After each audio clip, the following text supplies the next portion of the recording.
주 안에서 사랑하는 오렌지카운티 영락교회 성도 여러분, 주님의 이름으로 축복합니다.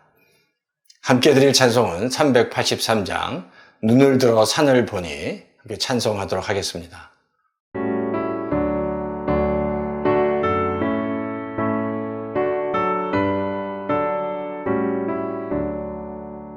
눈을 들어 산을 보니 도움 어디서 오나 천지지은 주 하나님 나를 도와주시네.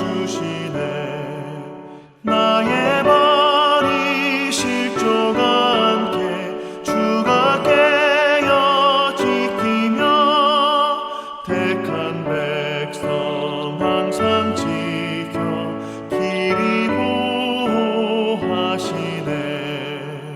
도우시는 하나님이 내게 그늘 되시니 낮의 해와 밤의 달이 너를 삼지 않겠네. 내게 화를 주지 않고 오늘 보호하시며 나의 주님 지금부터 영영 인도하시니.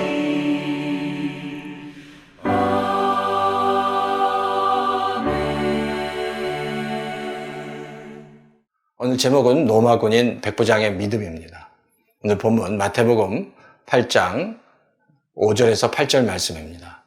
예수께서 가버나움에 들어가시니 한 백부장이 나와 간구하여 이르되 주여 내 하인이 중풍병으로 집에 누워 몹시 괴로워하나이다. 이르시되 내가 가서 고쳐주리라. 백부장이 대답하여 이르되 주여 내 집에 들어오심을 나는 감당하지 못하겠사오니 다만 말씀으로만 하옵소서. 그러면 내 하인이 낫게 싸움나이다. 오늘 본문 말씀은 마태복음에 기록되어 있습니다. 그러면 오늘 마태복음의 독자는 누구일까요? 바로 유대인들입니다. 유대인 크리스찬들에게 복음을 전하기 위해서 바로 기록한 책이 마태복음입니다. 다른 복음서 마가복음은요, 로마 황제의 핍박을 받고 있는 로마 교회 성도들에게 쓰여졌고요. 누가복음은 일반적인 이방인들에게 기록된 복음서입니다. 오늘 마태복음 8장의 말씀을 보면 사실 그 앞에 마태복음 5장에서 7장까지 예수님께서 갈릴리 언덕에서 전하시는 산상수훈의 내용이 나옵니다. 예수님은 산상수훈을 전하시고 갈릴리 언덕에서 내려오신 후에 바로 만난 인물이 바로 갈릴리에서 온 백부장이었습니다. 우리가 성경에서 백부장이라는 이름을 만날 때 백부장은 모두 믿음이 좋은 사람들이었습니다. 예수님의 십자가 앞에 있었던 백부장, 사도행전 10장에 나오는 고넬료라는 백부장입니다. 그런데 이 고넬료는 정말 믿음이 좋은 백부장이었습니다. 하지만 이 당시 유대는요, 로마의 식민지였고요. 로마의 지배를 받고 있는 식민지 백성인 유대인들의 입장에서 볼 때 로마 군인이며 장교인 백부장은 어떤 인상이었을까요? 그 당시 유대인들이 생각하는 로마 장교인 백부장은 일제시대 우리가 정말 경멸했던 수사같이 식민지 백성들을 경멸하고 핍박하고 무섭게 다룬 아주 냉혹한 인물이었습니다. 마태복음의 8장에 나오는 백부장 역시 갈릴리에 주둔하고 있는 로마 군인 장교로서 아주 무섭고 냉혹한 점령군이었고 칼과 채찍으로 식민지 주민들을 다스려야만 했던, 그리고 그 앞에 선봉에 서야 했던 사람이었습니다. 그러니까 사실 그 이스라엘 백성들에게는 이 점령군은 정말 두렵고 무서운 존재였습니다.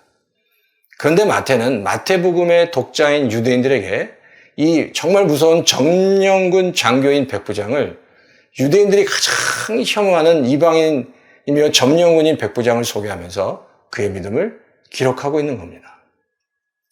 우리는 이 당시 시대적 배경을 잘 알지 못해서 그리 큰 충격을 받을 이유는 없었지만 마태복음을 읽고 있던 유대인들이 이 본문을 읽을 때 엄청난 충격을 받았습니다. 유대인들이 가장 혐오하는 이방인 로마 장교가 어떻게 이렇게 귀한 믿음을 갖고 있었는가라는 겁니다. 이때만 해도 예수님을 믿고 있는 유대인 크리스찬들 역시 복음은 유대인만을 위해서 하나님께서 주신 선물이라고 생각했습니다. 그런데 가장 싫어하는, 혐오하는 투박한 로마 군인 백부장이 예수님이 전하시는 복음을 듣고 하나님의 말씀을 너무 잘 믿는 것을 보면서 정말 큰 충격을 받은 겁니다. 그러면 이 본문을 통해서 마태는 무엇을 보여주고 있는 겁니까? 백부장이 어떤 믿음을 보여주고 표현하고 있는 건가요? 그 첫 번째가 바로 말씀의 능력입니다. 하나님의 말씀이 말도 안 되는 혐오스러운 험악한 저런 사람까지 이렇게 믿음의 사람으로 만들었다는 겁니다. 거기에 끝나는 것이 아니라 백부장은 예수님께 자신의 종을 말씀만 하시면 고칠 수 있다고 믿었습니다. 그래서 자신의 집까지 오실 필요가 없다고 말하면서 필요가 없이 말씀만 하시면 고치실 수 있다고 고백하고 있는 겁니다.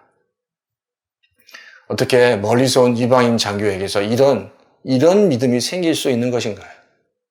사실 마태복음 8장의 시점은 예수님께서 복음을 전하시기 시작한 지 길어야 1년 정도 되었을 때인데 이 백부장은 언제 복음을 듣고 이렇게 변할 수 있었던 건가요? 근데 그가 이렇게 변하게 된 이유는 뭘까요? 그것은 그는 살아있는 하나님의 말씀을 제대로 알고 있었던 성도였습니다. 그 살아있는 하나님의 말씀의 능력을 경험한 성도였다는 겁니다. 그 말씀을 만났던 성도였다는 겁니다. 이 당시 바리새인들과 유대인들은 율법적이고 형식적으로만 말씀을 읽고 외웠는데 이방인 로마 장교인 백부장은 살아있는 하나님의 말씀을 믿고 경험했다는 겁니다. 이것이 유대인들에게는 큰 충격이었다는 겁니다. 사실 우리도 신앙생활을 오래 하면서 점점 하나님의 말씀을 율법적으로, 형식적으로 대하게 될 때가 많아지고 있습니다. 오늘 우리는 정말 우리 자신에게 다시 한번 질문해 봐야 됩니다. 내 가슴 속에 있는 하나님의 말씀이 정말 역사하고 있는가? 살아있는 말씀이 내 가슴 속에 있는가? 그 살아있는 말씀의 능력으로 오늘도 승리하며 살아가고 있는가? 우리에게 다시 한번 질문해야 합니다. 두 번째는 성도는 하나님 앞에서 늘 겸손해야 하고 하나님의 주신 것을 은혜로 받아야 합니다. 이 당시 유대인들의 가장 큰 문제는 하나님께서 자신들을 하나님의 백성으로 선택해 주신 것을 특권이라고 생각하고 특권의식을 가지고 살았습니다. 이건 아주 잘못된 특권의식이고 이런 특권의식을 가진 유대인에게 주님은 11절과 11절에 이렇게 말씀하십니다. 동서로부터 많은 사람이 이르러 아브라함과 이삭과 야곱과 함께 천국에 이르려니와 그날의 본 자손들은 쫓겨나고 울며 이를 갈 때가 올 것이라고 말씀하고 있는 겁니다. 본 자손, 이스라엘 자손은 쫓겨나고 이방 백성들이 아브라함 옆에 앉게 될 것이라고 말씀하고 있고 이방의 모든 사람들이 아브라함의 옆에 앉을 때 바로 하나님의 백성인 유대인들은 후회하고 이를 갈 때가 있을 거라고 예수님께서 말씀하고 있는 겁니다. 사랑하는 영락교회 성도 여러분, 다시 우리가 하나님 앞에서 살아있는 하나님 말씀으로 받을 뿐만 아니라 하나님 앞에서 더 낮아지고 하나님께서 정말 주신 것들을 감사함으로 은혜로 받을 수 있어야 합니다. 중보기도 제목 말씀드리겠습니다.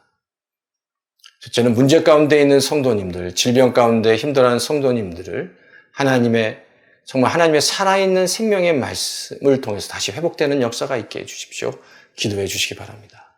둘째는 오렌지 카운티 영락교에서 진행되던 모든 선교가 이번 니카라과 선교와 또 EM의 페루 선교가 주님 안에서 귀한 열매를 맺을 수 있도록 기도해 주시기 바랍니다.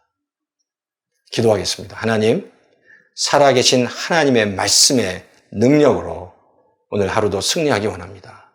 형식적인 말씀이 아니라 살아있는 말씀의 능력이 우리 가슴 속에서 오늘 가득 차게 하시고 또한 고통당하고 있는 질병 가운데 어려움 가운데 있는 모든 성도를 하나님께서 찾아가 만져주시고 회복시켜주시고 앞으로 있을 니카라가 선교와 페루 선교 위에도 귀한 하나님의 역사와 또 능력이 나타나고 열매가 나타나게 해 주시옵소서. 감사를 드리고 이 모든 말씀을 예수님의 이름으로 간절히 기도합니다. 아멘.